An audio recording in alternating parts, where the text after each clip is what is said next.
I would always be very fascinated with the concept of Awu, because I think Awu, Ekwensu, Alasi, these three Igbo concepts have been demonized. That people don't even see the beauty in it. Now, seeing it being portrayed in this way sends chills down my spine. Now, the character that I linked a note to this album was Kiri. So especially when she has this underwater seizure, and Jake being a demon blood, he being a demon blood, not really, he didn't really understand, even though he kind of embraced that way of life, but he's still a foreigner in one way. So yeah, demon blood. He tried to solve, Kiri's seizure through a modern medicine, but it wasn't working. And Neytiri basically came up and chased them out when the spiritual leader of the Mat Kaina almost left, because she felt she wasn't needed. And of course, where modern medicine failed, traditional medicine came to the rescue. Now, not in this part of the movie, Karen was basically connected to this Three of Souls when she had her seizure. Now, this seizure basically, which resulted to an overload of her sensory system. And prior before that, we see that she had no issues manifesting, a little bit of weirdness, but her close contacts with the tree basically amplified her abilities. In this contest, if it is an Igbo contest, individuals born with Awu would at some points in their life start manifesting strange abilities, which would leave passerbys bewildered, what is happening. Now, with time, this Awu would basically emerge. We call it Awu Echake, and an individual would understand what an individual who understands this concept would know that it's time for he or she to perform the ceremony of Irab, because this Awu energy would only go and at some point would overpower its bearer. Therefore, it's important for this person to basically sediment the sediment or diffuse this interaction. Our forebearers diluted this Awu through Awu. So for you to basically dilute it, for you to basically have to sediment it, that's what we call it Aero. Aero, to pinpoint or to center, to centralize, to sediment the Awu energy. Then while Kiri seized this Awu energy when it has amplified or gotten to a certain stage, could basically result in a mental illness. In a mental illness, it can manifest as schizophrenia or psychosis. Then also note that Igbo people perceive this Awu, we perceive Awu as the universal mind. That's why when Kiri, plugged into the Three of Souls, it's as if she's plugging into the universe as a whole. Because the Three of Souls it becomes an emblem for the past, for the present, and for the future. So that's basically the total interpretation of what a universal mind is. If there is a centralized computer or supercomputer that you can plug into, and it can basically give you every single answer to the world. So the Igbo people look at Awu as the universal mind, a direct cable into the mind of the creator, Okike, Uchechukwu, basically. Now, this idea was represented through the Three of Souls. And we can see them after connecting to the three and then making a cerebral connection. Now, the Igbo interpretation would also tell you that Awu also represents Akonuchi, your mental, your cognitive ability, your intellect, your ability to function, your ability to be human. Because what distinguishes with human being from animal is our ability to function as a living, breathing, and thinking human beings.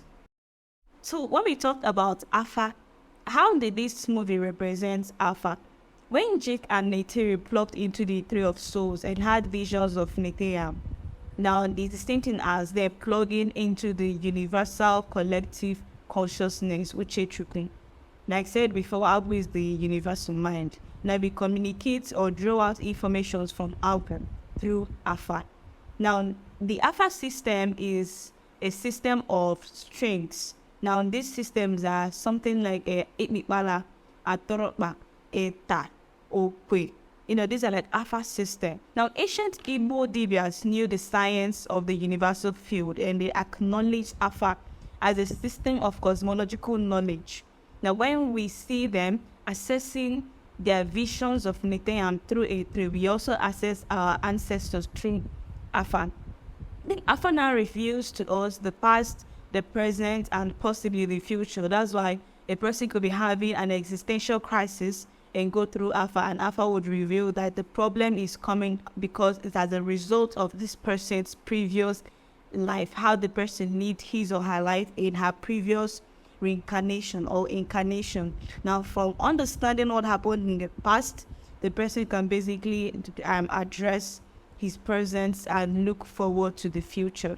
Now, as represented in the movie, the Navi not only bonded with trees, but they also bonded with animals who they shared one mind with as they ride. In the Igbo context, this is achieved with the Osisi or Piatu.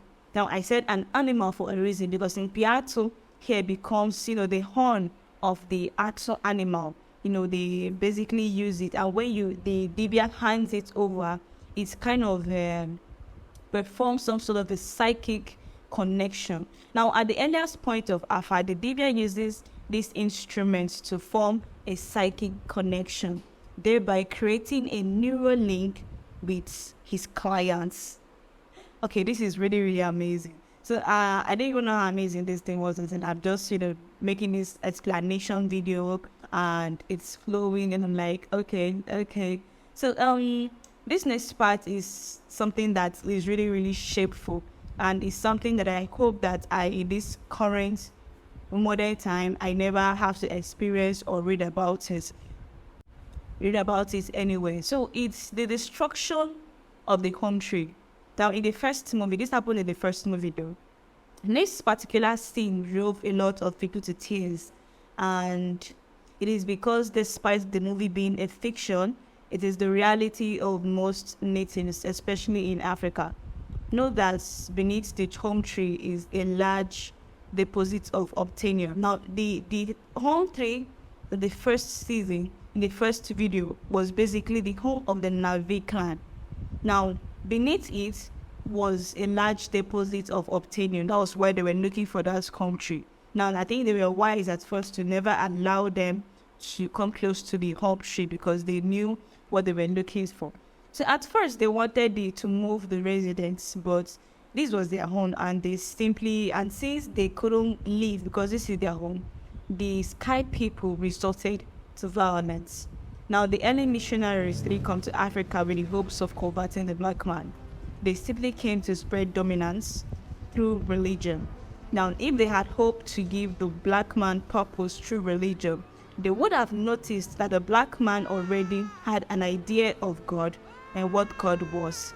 They wouldn't request the destruction of ancestral shrines, ancestral altars, only to replace them with the images of their own deities. You cannot remove the image of Owerri, only to give us Igbos the image of Virgin Mary. The only difference here is that one is dark and the other one is white. So you see what I'm talking about? They only came to give us white supremacy. They came here to prove a point. And through that proving a point, they can subconsciously reintegrate the ideas of colorism and white supremacy.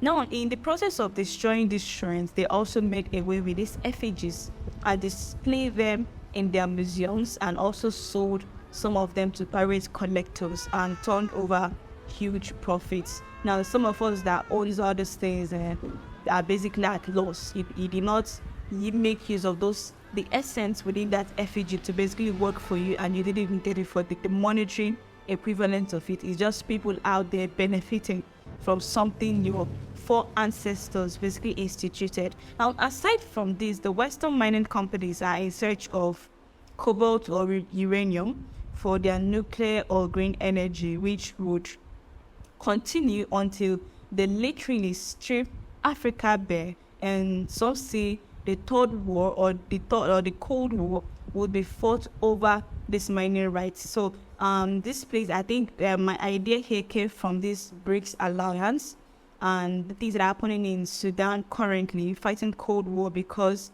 of the Russian military base in Sudan. So it's just a long shot, and it's something you should basically check out or research to get more information on. Now, in this movie, we can see that they try to educate the kids, and this is just a tactic for the Navy to lower their defenses, because what they do here is they come with an offer. In our reality, they give us aids. Now, those aids come with a price. Now, what price are we paying for these kinds of aid? Now, this is what they did here. They came with education. Let's enlighten you. They will also come with religion, try to prove that their own God is a superior God. And not knowing that Awa is actually a feminine energy, it's going to really hurt them eventually. So it's tried to get them to lower their defenses, and it worked until they revealed their true intentions, which basically made the Navy to give them some space. Now, some may say education is not such a bad idea, but the real question is, what kind of education are we receiving, and what is the intention? What intention do they have? Is this education or aid for the enculturation of gender ideas or homosexuality? Now, these are viable questions that we need to ask. We need to ask, this education that are giving to us, are they coming to preach homosexuality to us? Are they coming to tell us what we are not? What are they coming to? Are they coming to give us quality education or quantity education? Most of us are educated but no jobs, nowhere to even fight for ourselves, apart from content creating or some things that we do for ourselves, because we Igbos are very smart and hardworking people. Some of us will just be in the streets.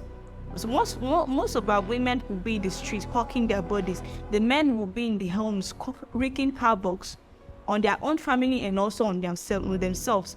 But we also believe that they also give us the right education. And don't forget, the Igbo people form of informal education is also looked at as Eramu. We look at it as the learner-centered education, because Eramu here is focused on what is the kind of destiny, the kind of akalowa, the kind of mental ability each family is known for. Now, once a child is born through Alpha, they will determine the kind of destiny this child has. And from there, they will determine the area which they will channel that child's interests. Now, these are the things that we've lost in the name of getting quantity education and not quality education from the Europeans. Now, this is what is happening here. They may not have actively shown a religious aspect to this incursion, but they showed the renaming of native mountains. In our own society, let's talk about the River Niger, and they will tell you that it was founded by Bengo Park.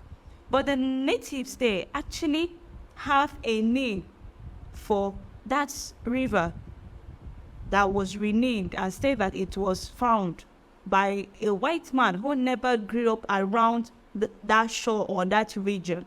But he came and he gave it a name. And we teach these things in history school, in history classes. They will tell you the founder of the River Niger is Wongo Park. How would we teach these kind of things to our kids? But it's good that some of us are waking up and asking the right questions. Now, in this movie, the general gave Quetrish his mission. Now, note that the animals around that Himalayan mountain kind of sees them as a trait, they sees them as a threat. So within that states their pale skin as threats. So they planted the general and his team and sent them to the Hallelujah Mountain, because they renamed that mountain into the Hallelujah Mountain. Now, to me, I just said this speaks Mungo Park all over. Now, in the movie, if it will happen in real time, then you would basically be forced to ask, did the native have a name for this particular mountain? And let's look at Ocean. Besides, the name of this second movie is Avatar: The Way of the Water. So to me, it's carrying Ndemiri, the marine spirits. Now look at the ocean as the primal ocean of consciousness. Onobuna din the tsunami webiowa. That's the Igbo. To me, I think this adage saying that Onobuna din the tsunami webiowa is the same thing as saying that the ocean is a primal seat of consciousness. So we look at it as say the way of the water has no beginning and also has no end. She is around you and in you. She is your home before your birth and your home after your death. She gives and she takes. Water connects all things. Life to death, darkness to light. Now, I hope this sounds familiar. We say know, but most times we don't even know how deep this assertion is. Now, the water is your home before and after your birth. Now, this represents the Igbo idea of Ebe Mmadụ Si Bịa Ụwa.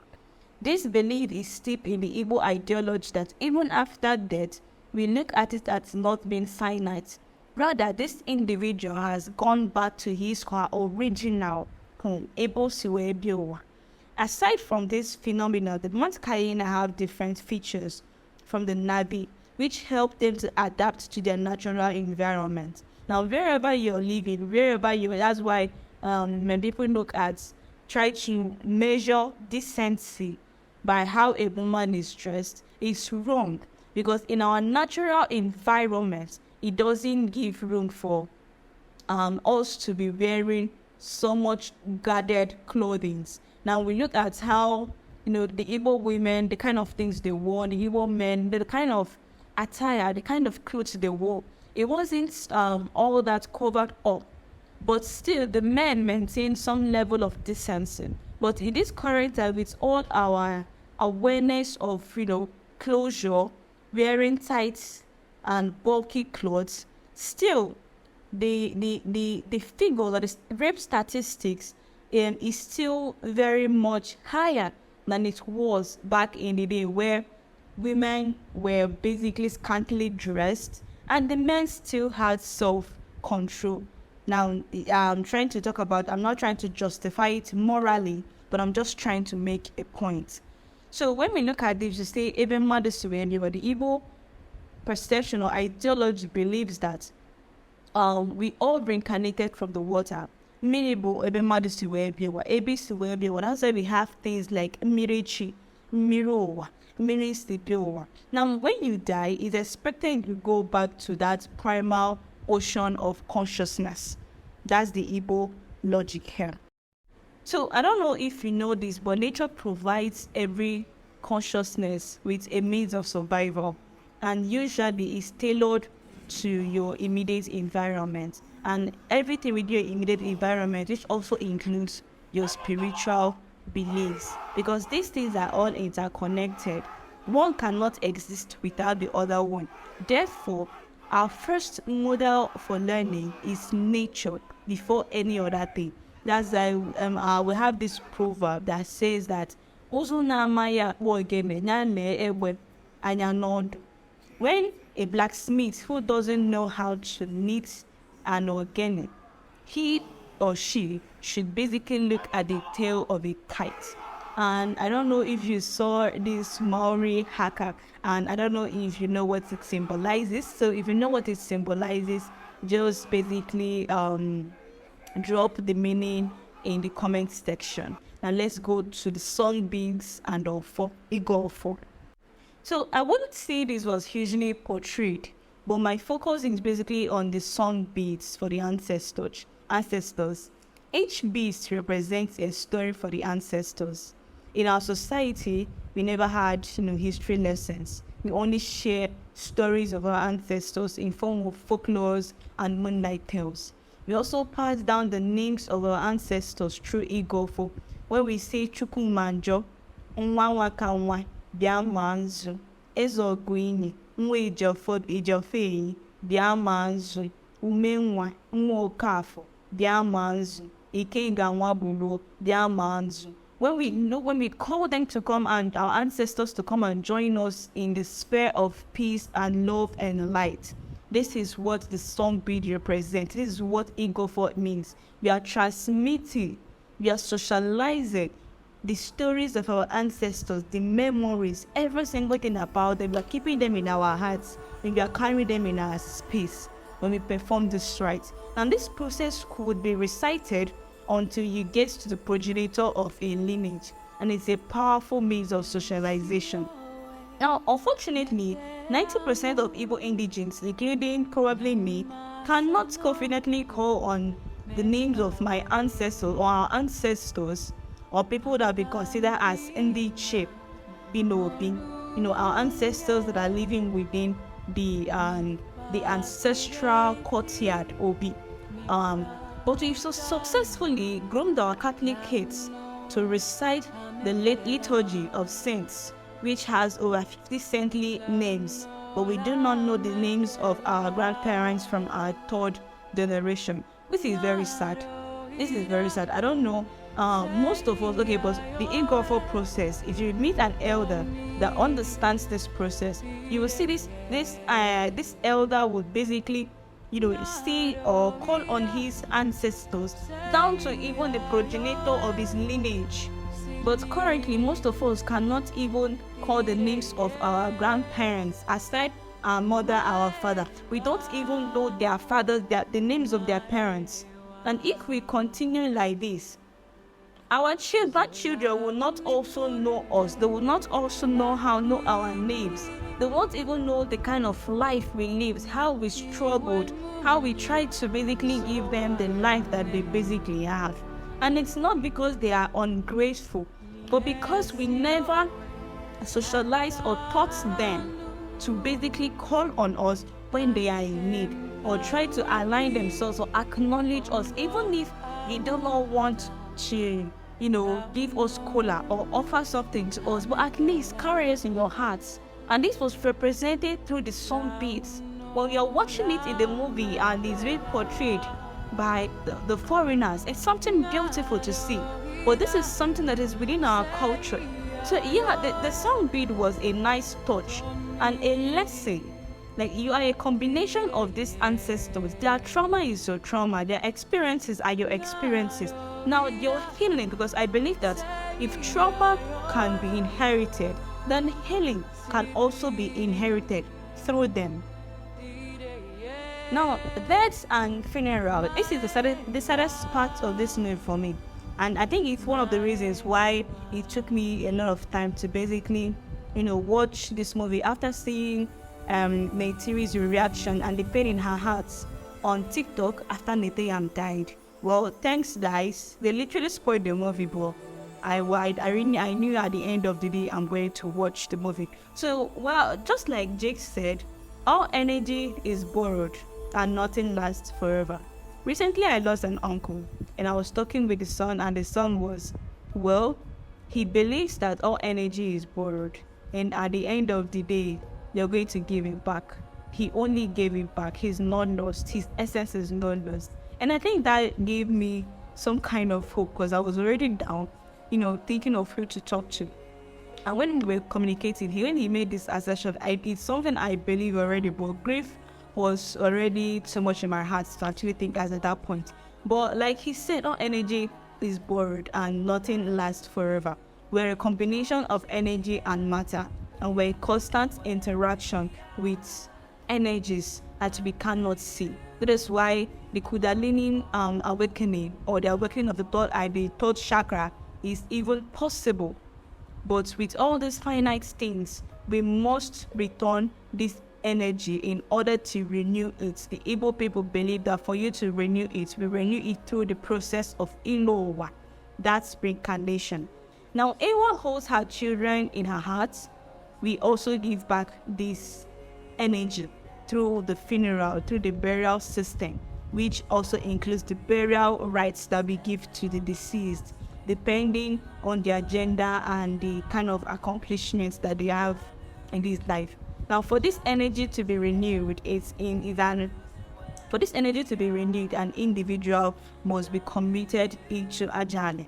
That's the way Jade said, Ewa holds her children in her heart. It's the same thing that we do here.